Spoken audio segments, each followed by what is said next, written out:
ओम शांति। अव्यक्त मुरलियों की श्रृंखला में आज हम प्राण प्यारे बाबा के 15/2/69 के मधुर महावाक्य सुन रहे हैं। शिवरात्रि के अवसर पर अव्यक्त बाप दादा के महावाक्य संतरी दादी के तन द्वारा। बाबा ने कहा, आज किसके स्वागत का दिन है? तो बच्चों ने कहा, बाप और बच्चों का। बाबा ने कहा, परंतु कई बच्चे अपने को भी भूले हुए हैं तो बाप को भी भुला दिया है। आज की दिन वह स्वागत है जैसे पहले होती थी। कितनी तारे आती थी तो भूला ना। बाप जब है ही तो फिर भुलाना कहाँ तक। यह है निश्चय, यह है पढ़ाई।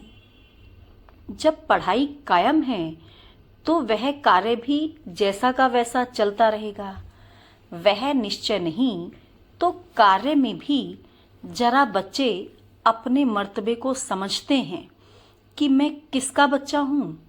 बाप सदा है तो बच्चे भी सदा हैं, परंतु देह अभिमान अपने स्वधर्म को भुला देता है।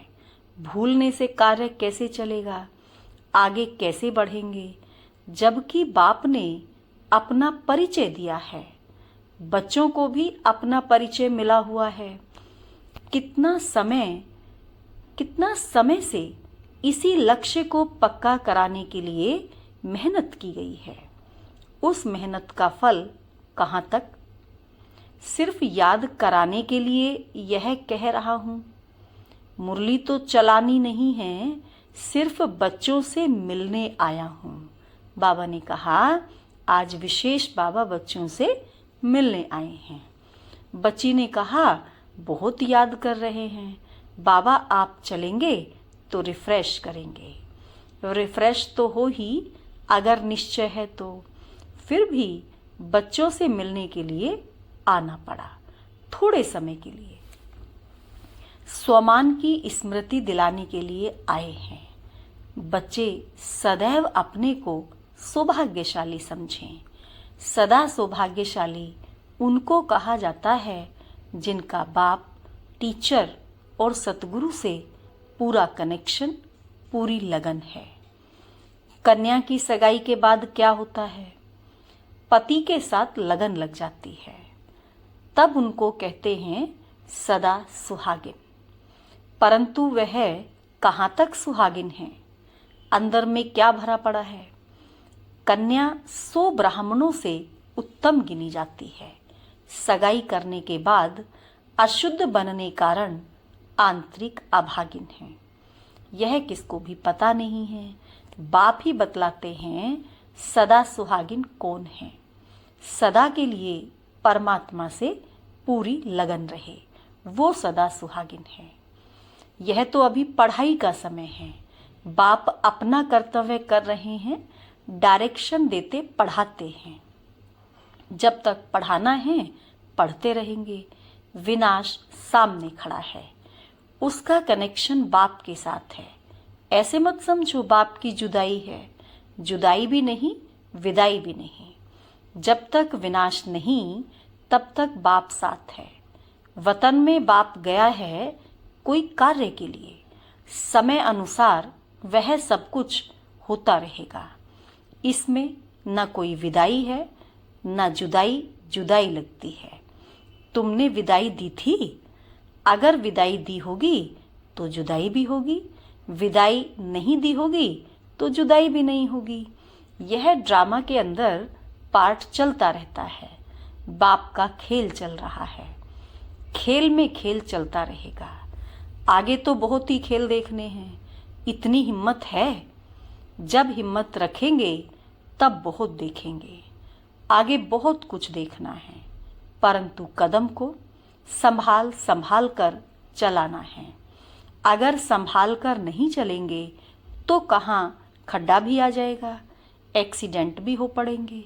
बच्चों से मिलने के लिए थोड़े समय के लिए आया हूँ। बहुत कार्य करना है। वतन से बहुत कुछ करना पड़ता है। बच्चों की भी दिल पूरी करनी पड़ती है तो भक्तों की भी दिल पूरी करनी पड़ती है। सभी कार्य काम पर ही होते हैं। बाप का परिचय मिला, खजाना, लॉटरी मिली। अभी बच्चों की सर्विस पूरी की, वतन से अभी सबकी करनी है। बच्चे सगे भी हैं तो लगे भी हैं, सर्विस तो बाबा कहते सबकी करनी है। सवेरे भी आकर दृष्टि से परिचय दे दिया। दृष्टि द्वारा सर्च लाइट दे सभी को सुख देना बाप का कर्तव्य है। अभी तो सभी को म्यूजियम की सर्विस करनी है, सबको बाप का परिचय देना है। बाप ने जो सर्विस के चित्र बनवाए हैं उस पर सर्विस करनी है।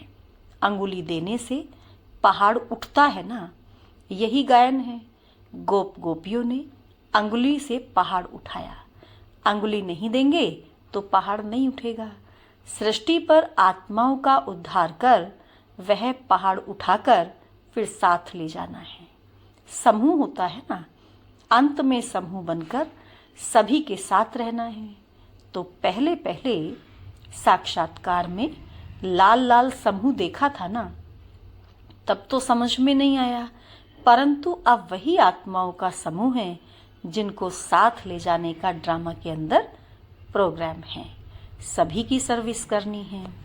अच्छा, सवेरे उठकर बाप की याद में रहो, क्योंकि उस समय बाप सभी को याद करते हैं। उस समय कोई कोई बच्चे दिखाई नहीं पड़ते हैं, ढूंढना पड़ता है। भल अकेले रीति याद करते हैं, परंतु संगठन के साथ भी जरूर चलना है। जितना याद में रहेंगे उतना ही बाप के नजदीक होते जाएंगे। बाप को भुलाने से मूंझते हैं, तो बाप को सदैव साथ रखेंगे तो भूल नहीं सकते। अच्छा, ओम शांति।